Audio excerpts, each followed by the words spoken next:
Imaginez, ça fait un moment qu'on se connaît, c'est vrai qu'on pourrait être amis, et puis vous me dites, viens avec nous. Alors moi, au début, je pourrais vous suivre, hein. Je vais me dire, ce sont des gens que je connais, en qui j'ai confiance, et puis je ne sais pas où est-ce que vous me menez. Alors au début, ça va, et puis après, je commence à me poser plein de questions.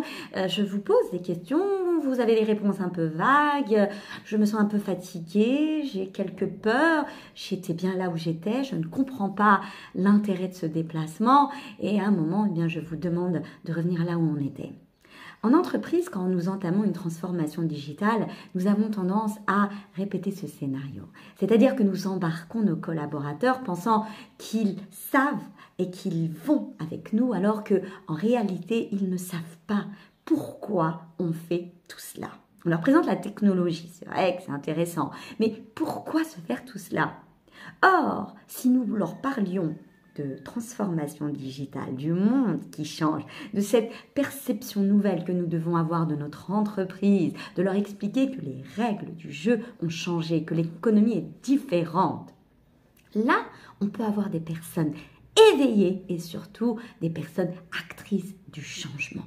N'allons pas rapidement parler de la technologie. Au final, la technologie est là pour nous permettre d'atteindre nos objectifs. Mais en réalité, ce que nous souhaitons, c'est être encore là demain, être en performant. Et il nous faudra cette transformation qui passera par une transformation des mentalités, de l'organisation. Donc, première étape, avant toute chose, sensibiliser, rassurer, expliquer, répondre aux questions au début, pendant le projet également, montrer que nous savons ce que nous faisons, que c'est une excellente alternative pour nous, que c'est une opportunité et que nous allons les accompagner à devenir eux-mêmes des acteurs de cette transformation.